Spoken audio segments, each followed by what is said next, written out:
Danas će se održati predstavljanje događaja izbora za najinženjerku godine 2026. Događanje će okupiti vodeće domaće i međunarodne tvrtke, akademsku zajednicu i stručnjake iz industrije. Važno se naravno daje inspirativnim pričama mladih inženjerki koje oblikuju tehnološku budućnost Hrvatske. Tema je to o kojoj ćemo razgovarati jutros s našim gošćama.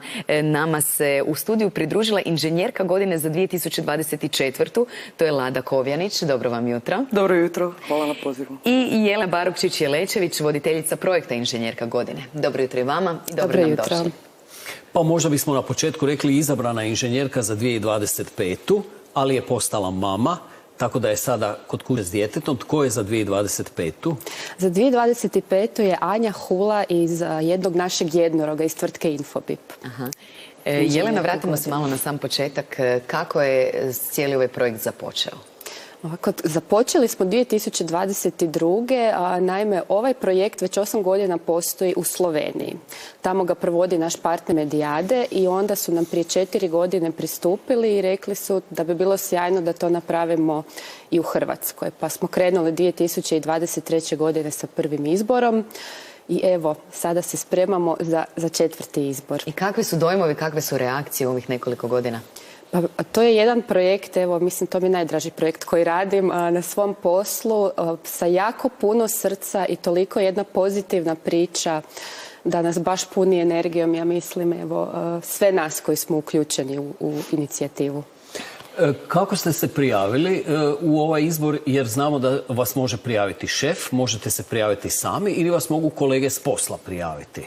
Tako je, da. Evo, u mom slučaju me prijavio moj tadašnji šef. Tada sam radila u kompaniji M-Start u odjelu za razvoj aplikativnih rješenja sa nekih 20-ak kolega i evo, šef me iznenadio, nisam ni znala. U biti za inženjerku te godine, to je bila tek 2. godina, tako da još nisam ni znala za sve to i zaista jedno prekrasno iskustvo sveukupno. Bili su mi velika podrška svi kolege i tadašnji šef. Bolje da vas šef prijavi, da vas prijavi na izbor, nego da vas prijavi na nešto drugo. Tako je, da. A kakva vam je bila konkurencija? Jeste li nekoga od kandidatkinja poznavali od prije možda? Pa u biti od prije nisam poznavala ove kandidatkinje. Prijavilo se nekih 70-ak inženjerki, od kojih sam imala čast upoznati samo 10 u biti finalistica. I od prošle i od pretprošle godine kada je bila moja generacija. Znači, to su sve krasne zaista žene sa inspirativnim karijerama, dolaze iz različitih inženjerskih područja, što je u biti najveća vrijednost, jer međusobno možemo jedne od drugih učiti i u biti pokazuje tu jednu raznovrsnost inženjerskih zanimanja. A kad kažemo inženjerka, jesu li to znači samo profesije iz takozvane STEM grupacije? Science, Technology, Engineering and Mathematics. To smo naučili. Tako je. Najviše ciljamo na ta zanimanja zato što statistike pokazuju da na STEM studiju još uvijek žene nisu zastupljene u onolikom dijelu za koji bi postojao talent u osnovnim školama. Evo, neka istraživanja Instituta za društveno istraživanje pokazuju da su djevojke jednako nadarene kao dječaci, da u 5. razredu osnovne škole da su jednako samouvjerene, ali kako se primiče kraju osnovna škola, ta samouvjerenost opada i one još uvijek imaju te izražene rodne stereotipove. Misle recimo da u jednoj elektrotehnici ili strojarstvu, iznenađujuće i u računarstvu, da je to tipično muško zanimanje i ne vide se u tome.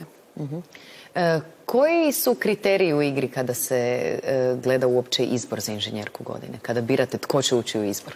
Evo, moram reći da smo u zadnjih 3 godine primili gotovo 200 prijava i to su sve sjajne inženjerke iz raznih branši sa zadivljujućim karijernim putevima, ali ono što je u fokusu ovog izbora je i njihova osobnost, znači njihov karakter, njihova želja i volja da utječu na mlade, da rade sa mladima i da ih inspiriraju u odabiru i ohrabre ih u odabiru STEM studija i inženjerskog karijernog puta.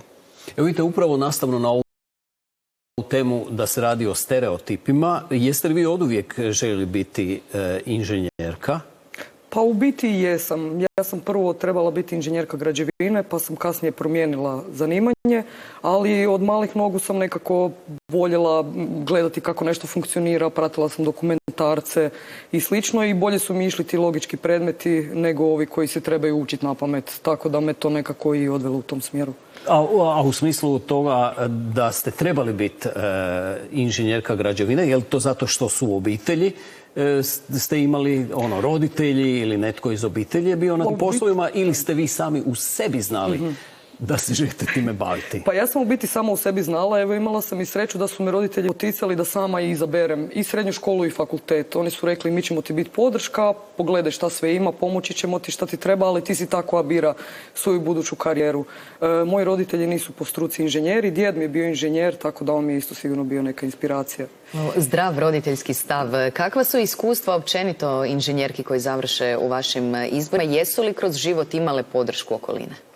Da, evo moram reći da sve navode obitelj kao najveću podršku i ono što je meni uvijek jako lijepo, često čujem profesorica fizike, matematike mi je ukazala na taj fakultet da bih tamo mogla možda dalje nastaviti svoj obrazovni put. Ono što je istina da često nedostaju uzori žena iz prakse. Znači inženjerki nisu imali priliku susresti se sa njima, tako da evo najčešće čujemo i tata je bio inženjer ili stariji brat pa sam onda htjela i ja pokazati da to mogu.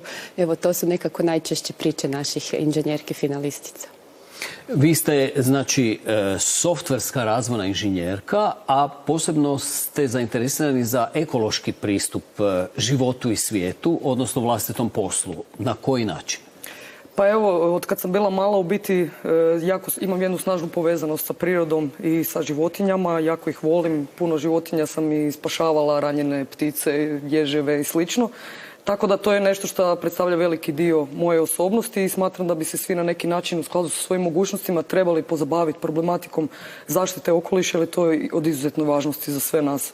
I zato sam odlučila nekako spojiti te dvije strasti, znači razvila sam te radionice, izrađujem u biti jedan portal Kroje Eko sa djecom, koji je u biti rezultat STEM radionica na kojima ih učim nekakve osnove programiranja web stranica. Tako da svako od njih u biti napravi jednu malu web stranicu o jednoj zaštićenoj vrsti i one tvore cijeli portal. Što je vama ova titula inženjerke za 2024. godinu donijela i što biste rekli, zašto je dobro prijaviti se na ovaj izbor? Pa stvarno, evo, ne znam što bi više naglasila kao pozitivno iskustvo iz ovoga. Znači, od toga da sam se umrežila i povezala sa mnogim divnim ljudima, ne samo inženjerkama, nego i sa ljudima iz različitih profesija.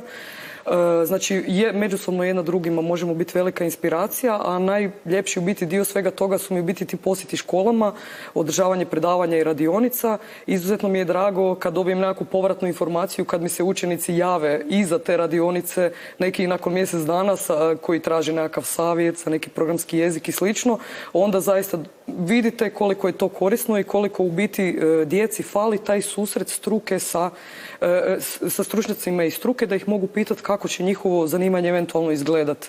Mislim da taj kurikulum možda mu fali više nekakve praktične nastave i slično, tako da mislim da ove radionice i susreti u biti s ljudima iz industrije mogu obogatiti njihovo znanje. Evo, upravo nastavno na ovu problematiku da kod djevojčica i djevojaka s godinama zapravo može pasti interes za ova zanimanja, onda ovo baš treba pohvaliti, jer radite s mladima i zapravo ih već na jedan način usmjeravate. Evo i u zaključku ovog razgovora, samo da shvatimo, izbor sada traje za 2026. Ovo su bile kandidatkinje koje su se predstavile i kad ćemo znati?